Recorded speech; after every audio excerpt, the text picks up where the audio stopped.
Shame is the kind of prison you can't see, but you can feel the bars closing in with every breath you take. It doesn't clang shut like iron gates. It seeps into the marrow, quiet, invisible, relentless. It whispers in the echo of a snicker, in the flash of eyes that look too long, in the way people move their bodies when you walk by, just enough to remind you that you are different. And that difference is a crime you will never be allowed to forget, for Carrie. The sentence was handed down long before she even understood the charges, and like too many people in this world, she was born into a cage that didn't have to be there, but that everyone around her helped build, Stephen King once said. We're all damaged in some way. Some of us hide it better than others. But in the small town that made Carrie White a target, the damage wasn't just hidden, it was weaponized. A community that prides itself on normal needs someone to bleed for their sins. And Carrie, awkward and painfully visible in her difference, became the designated sacrifice. We like to think cruelty is loud and obvious, but the truth is, it often comes in the softest tones and most casual gestures.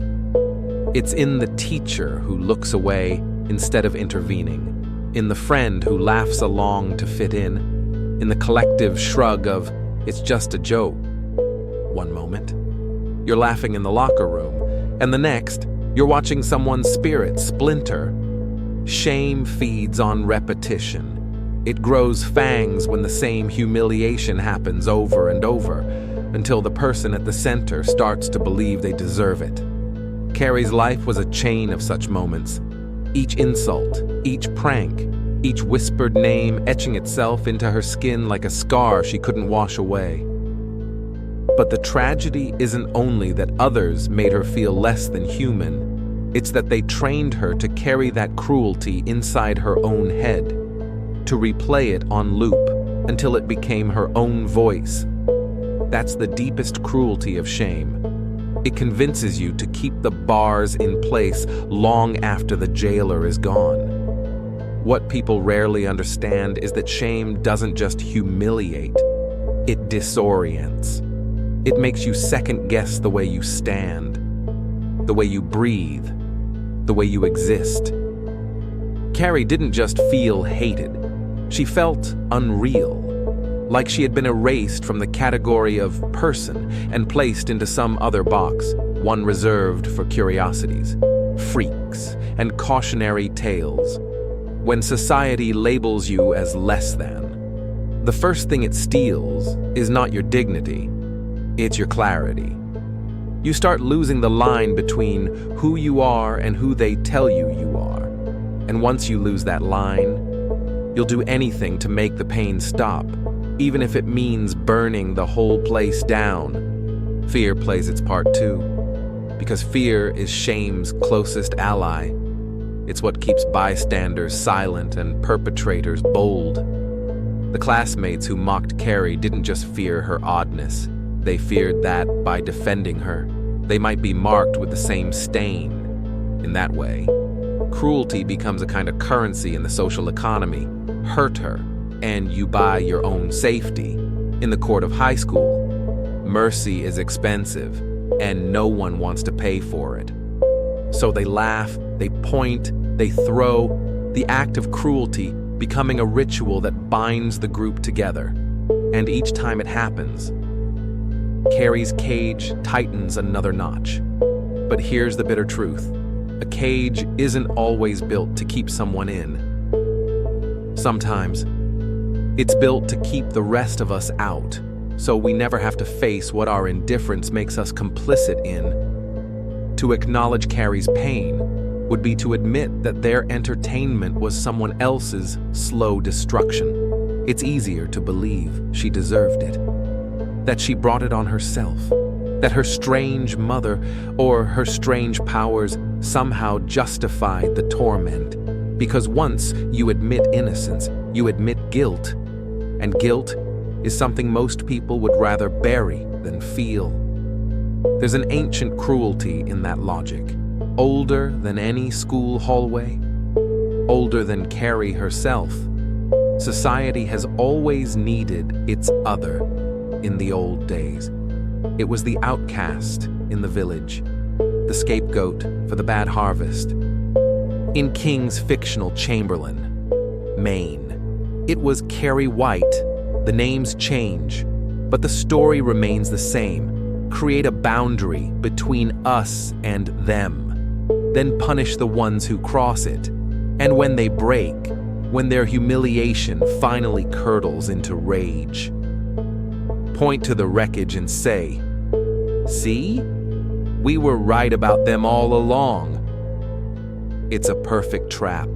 The tragedy of Carrie isn't simply that she was mocked. It's that she was trained to believe she had no place in the world, that she was inherently wrong. And when you believe that long enough, you stop trying to survive in the world they've given you. You decide to remake it in your own image. That's what shame does when it's left to rot inside someone. It turns inward for years, feeding quietly, until one day it bursts outward with a force no one saw coming, even though they'd been feeding it the whole time. And maybe that's what frightens people most. Not that Carrie was different, but that she was a mirror, a reflection of every moment they had been silent when they should have spoken, every time they had joined in on the joke instead of stopping it, every time they had chosen safety over compassion. We're terrified of the idea that cruelty might come back to us in a form we can't control. So we tell ourselves it's an isolated incident, a freak occurrence. But it isn't.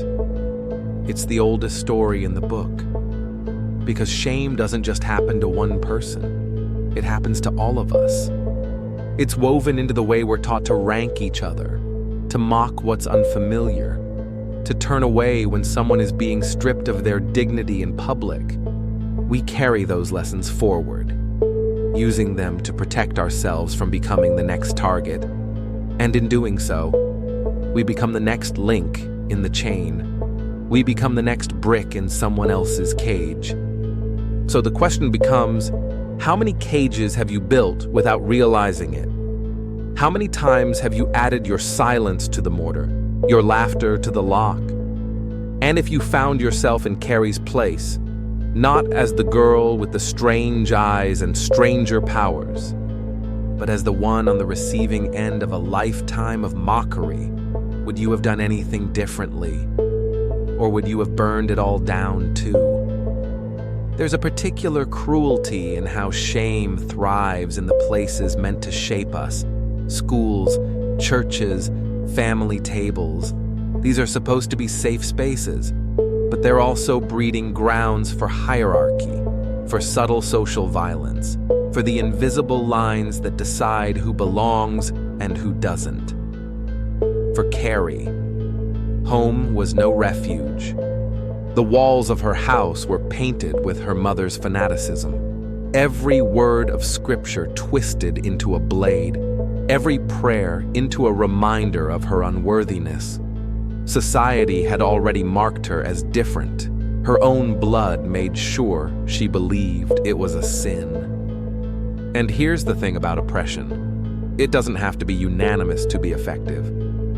A few loud voices can do the work of an entire town if the rest stand still.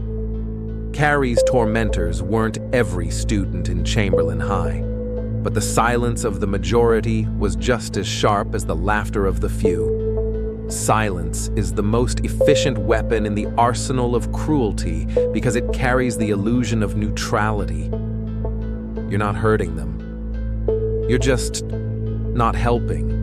You're minding your own business. But in moments of injustice, minding your own business is the same as handing the keys of the cage to the ones who built it. We forget that shame is a teacher, too. It teaches you to read a room before you even enter it. It teaches you to shrink, to anticipate the blow before it lands. Carrie learned early how to lower her gaze, how to move through hallways like she was invisible, But invisibility has a cost. It turns you into a ghost while you're still breathing. And ghosts, eventually, want to be seen. When they finally force their way into visibility, it's never gentle. The psychology of making a mistake, of snapping, is rarely about the single moment. It's about the accumulation. The pressure that builds until the smallest spark ignites the largest fire. People would later point to the bucket of blood and say, "That was it. That's what broke her." But that moment was just the match. The fuel had been stacking for years. Every insult, every shove, every moment someone decided she didn't matter. When people act shocked by the explosion, it's because they chose not to hear the ticking. Criminal psychology tells us that when someone lashes out violently after years of abuse, it's often an act of reclamation. The destruction isn't random. It's the only language left to speak after the world has silenced you. For Carrie, the destruction was literal. A telekinetic scream that tore through her classmates, her school, her entire town, and society, in turn, did what it always does. It ignored the years of cruelty and focused only on the carnage. It rewrote the story to make her the monster, because monsters are easier to bury than victims. That's the final trick shame plays. It turns its target into its own best alibi. Once the person lashes out, their suffering becomes retroactively justified in the public's eyes. See, we were right to treat her that way. Look what she did. The cage disappears from view, and all anyone sees is the flames. And because that narrative is easier to swallow, it becomes the truth people pass down. The girl wasn't hurt. She was dangerous. We didn't destroy her. She destroyed herself. But destruction is never that simple. The truth is, the people who built Carrie's hell went on living in their own quiet cages. They lived with the knowledge, buried deep, that they had taken part in creating a tragedy. They lived with the echoes of her face in that moment before the blood fell, when there was still time to stop what was coming. And that's the part of the story no one wants to remember. That shame doesn't vanish in the smoke. It stays. It mutates. It finds new hosts.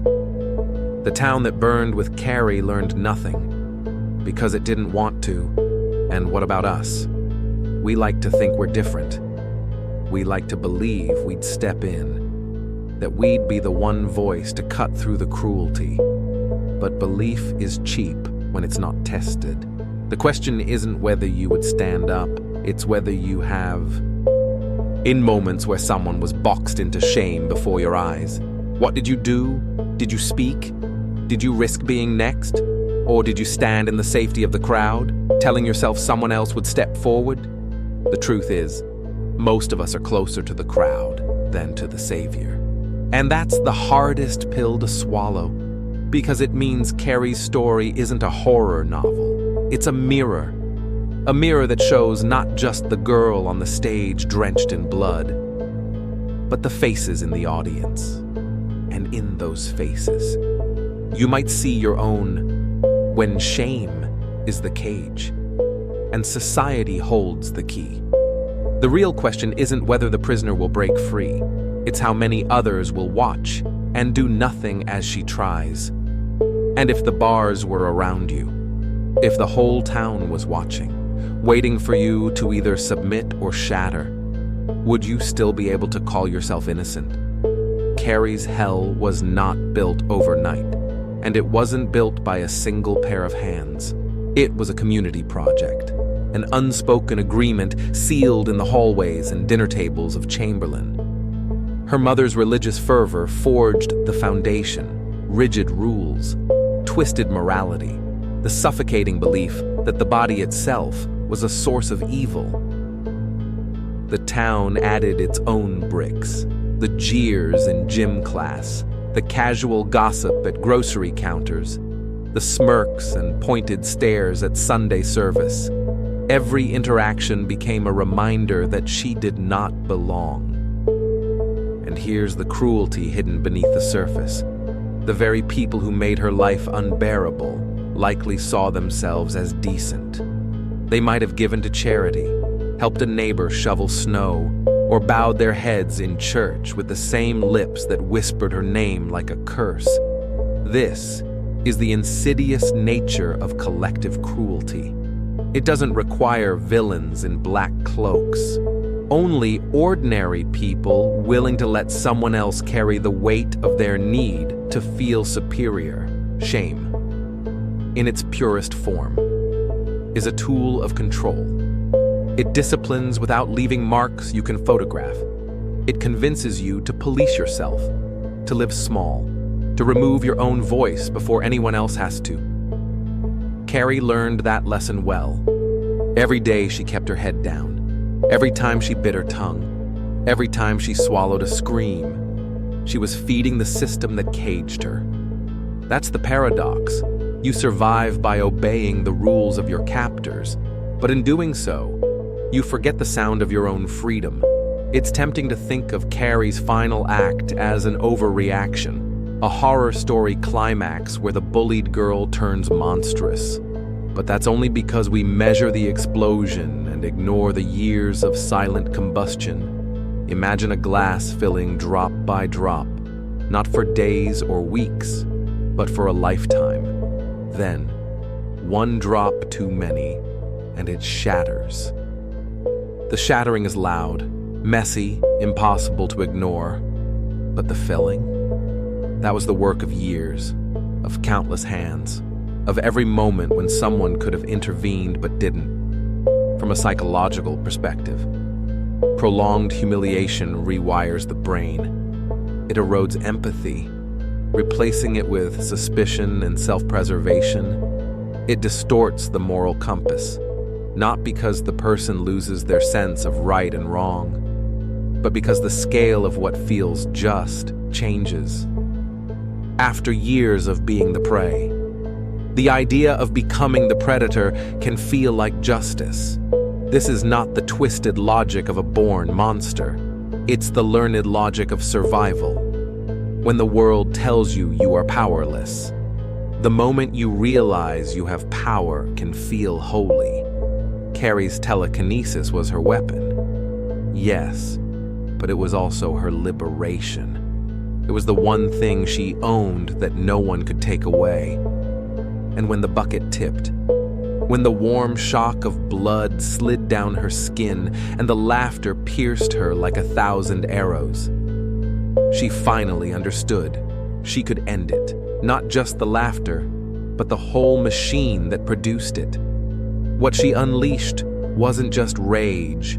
It was years of stolen dignity, years of swallowed humiliation, years of unanswered cruelty erupting at once.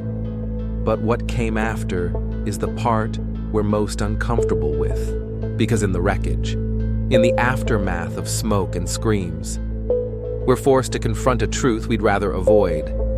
Every tragedy has fingerprints, and those fingerprints aren't just on the hands that dropped the bucket, they're on the hands that clapped along, the hands that stayed folded in laps, the hands that turned doorknobs and walked away. We all like to believe we'd be the exception, but history suggests otherwise. Most of us, given the same circumstances, would have done nothing. This is why Carrie's story lingers, not because of the spectacle of destruction, but because of the quiet, everyday choices that led there, because it's too easy to condemn the final act without acknowledging the opening scene, because every one of us has, at some point, stood in the safety of the crowd and told ourselves that silence is not the same as cruelty. The hardest part to admit is that society doesn't just allow cages like Carrie's, it needs them. They give the rest of us a boundary to define ourselves against. They keep our own flaws hidden, by magnifying someone else's. They allow us to feel righteous without ever confronting the darker corners of our own nature. But the cost of that comfort is always paid in someone else's humanity. And here's the question that will follow you long after you've heard her story. If you lived in Carrie's world, and in many ways, you already do, how many cages have you walked past without rattling the bars? How many times have you mistaken the absence of violence for peace? How many moments have you allowed to pass because speaking up would have put you in the line of fire? One day, the cage you ignore might be your own. And when that day comes, when you're the one pressed against the bars and the crowd is watching, waiting, will they open the door? Or will they stand back and tell themselves the same lie you once did, that someone else will? Carrie's hell was meticulously maintained not only by those who actively tormented her, but by the intricate social rituals that normalized it. Cruelty became a kind of language, shared jokes, knowing glances, exaggerated whispers when she entered the room. It was a performance, and everyone played their role. The bullies got the lead parts, the bystanders filled the chorus, and Carrie was cast as the silent center of the spectacle. She didn't consent to the role, but she couldn't walk off the stage either. That's the thing about cages built from shame. You can see the audience, but there's no exit. What makes this kind of oppression so effective is how invisible it appears to those not inside it. To an outsider, maybe it was just a prank, a little teasing, a momentary embarrassment. But humiliation doesn't end when the laughter stops. It lingers, echoing in the mind long after everyone else has moved on. That's the cruelty the crowd never witnesses. The way the victim replays the moment over and over, dissecting every sound, every angle, every flash of a smile that wasn't theirs. The torment lives on privately, and because it's invisible, it's easy for others to deny it exists at all. Shame, when internalized deeply enough, starts to reshape reality. You begin to view the world through the lens of unworthiness. Even kindness, when it comes, feels suspicious, like bait for a trap you've already fallen into too many times. And when that suspicion becomes your default state, you begin to close yourself off, not just to the cruelty, but to the possibility of connection. Carrie was taught. Over years, that vulnerability was dangerous. Every attempt to open herself up had ended with blood, sometimes metaphorical, sometimes, as fate would have it, literal. But here's where society's hypocrisy shines brightest. It demands compliance from the people it crushes, and then acts shocked when they no longer want to play along. The same crowd that laughed at Carrie's humiliation was horrified by the scale of her revenge.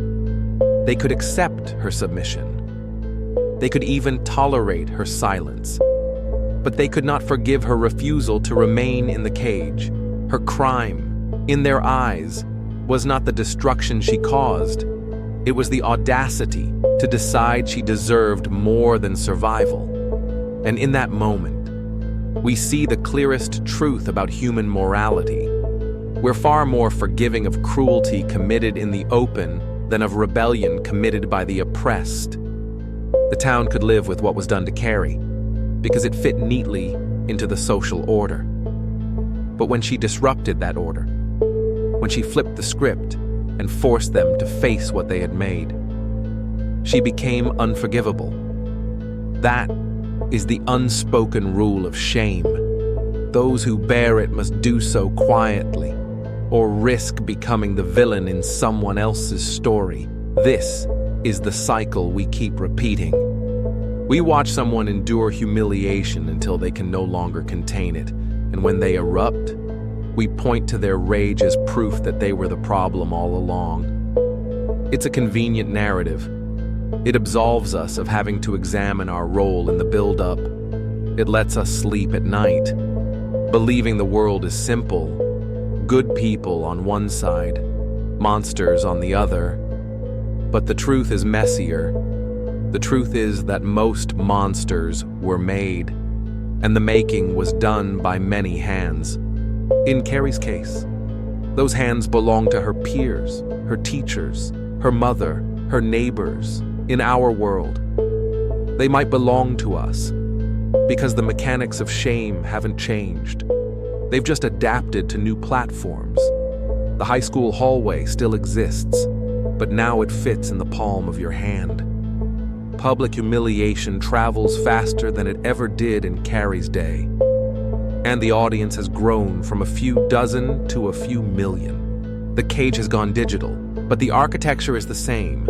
Isolate, ridicule, repeat. And so we must ask ourselves, how different are we from the crowd at the prom when we see someone become the target of mass scorn online? Do we step in or do we watch, amused, as the blood metaphorically drips down their face? Do we click, share, comment, adding our drop to the bucket without thinking about the weight of what we're contributing to? We like to believe that cruelty on a screen is less real, less harmful. But the mind doesn't distinguish between the laughter it hears in person and the flood of it that comes through a phone. The cage closes just the same. This is why Carrie's story feels eternal. It's not just a horror tale, it's a warning. The setting may change, but the structure remains. And the lesson is as uncomfortable now as it was in 1974. Shame is the cruelest cage, and we are all capable of building it. The only question is whether we are willing to see the bars for what they are and admit that we've held the hammer. So ask yourself, honestly and without flinching, have you ever been part of the crowd? Have you ever laughed when someone else was bleeding inside? Have you ever justified your silence because speaking up was inconvenient, risky, or uncomfortable? If the answer is yes, and for most of us, it is, then the next question is even harder. What will you do the next time the bucket tips? Will you be the one to step forward, or will you let the cage close again, knowing that one day it could be you inside? The truth no one wants to admit is that the cage doesn't always feel like a cage when you're on the outside looking in. From there, it can look like order, stability, the way things are. The victim's suffering becomes background noise, easy to tune out while you focus on the comfort of your own place in the hierarchy. It's only when you find yourself on the wrong side of the bars that the air thins, the walls close in, and you realize how much you've mistaken for normal. For Carrie, that realization came drenched in pig's blood, a grotesque baptism, not into shame, but into the clarity of rage. In that instant, she saw her life's architecture, the years of small humiliations, the rituals of exclusion, the way everyone around her had collaborated, knowingly or not, in keeping her small. And she understood, with the suddenness of a lightning strike, that the cage could be destroyed the moment she began to tear it down. She crossed a threshold from which there was no return, not because she was evil, not because she was born monstrous, but because she had finally been given something no one could take from her: the power to decide who got to walk away and who didn't. People love to talk about how violence changes a person, but they rarely talk about how realizing you are allowed to fight back changes you. It's a dangerous knowledge because once you've tasted it, you can never go back to being harmless in the way the world prefers its outcasts to be. The irony, of course, is that by the time Carrie fought back, no one could see her as human anymore. The moment she rejected the role they'd written for her, they rewrote her as something else, an unnatural force, a cautionary tale. a monster. This rewriting wasn't just for their comfort, it was for their absolution. If she was a monster, then they hadn't destroyed an innocent girl, they had merely survived one. That's how history works when shame and cruelty are involved. We sanitize it. We tell it in ways that make us the heroes, or, at worst, the unfortunate bystanders. The pain we inflicted becomes incidental, almost accidental. The final act becomes the whole story, and in doing so, we ensure the next Carrie will walk through the same hallways, sit in the same classrooms, eat at the same lonely table. But if you strip away the horror, the supernatural, the flames, and the rubble, what's left is something much harder to face. The fact that Carrie's hell could have been dismantled at any time, by any number of people, with acts so small they would have seemed insignificant. A kind word in the right moment, a hand extended instead of pointed, a refusal to join in when the tide of cruelty rose. The bars of the cage were never unbreakable. They were just unchallenged. And that's what makes shame the cruelest cage. Not that it's impossible to escape, but that it survives on neglect. It thrives when good people choose comfort over courage. It endures because most of us would rather pretend the walls aren't there than risk cutting our hands to tear them down. So the next time you see the beginnings of a cage, whether it's around someone in your school, your workplace, your neighborhood, or on your screen, ask yourself what role you're playing. Are you holding the hammer? Adding a brick? Or are you standing just far enough away to claim you had nothing to do with it? Because the truth is, if you're close enough to see the cage, you're close enough to touch it, and if you can touch it, you can break it. But that choice will always come at a cost. You may be laughed at. You may lose your own place in the hierarchy. You may find yourself inside the cage you tried to dismantle. And that is the exact fear that keeps the cycle going, because deep down, we all know how cold those bars feel. We all know that shame. Once it wraps itself around you, doesn't let go easily. And yet, if we refuse to act out of fear, we are no better than the crowd at the prom, watching as the blood drips and the laughter swells. History will remember us the same way, not for the cruelty we committed, but for the cruelty we allowed. And that might be the heaviest guilt of all. So I'll leave you with this. One day, you may find yourself in a moment where you can either step forward or step back. The person in front of you might be moments from breaking. The bucket might already be tipping. In that instant, what will you do? Will you reach for the bars, or will you turn away and tell yourself, once again, that someone else will?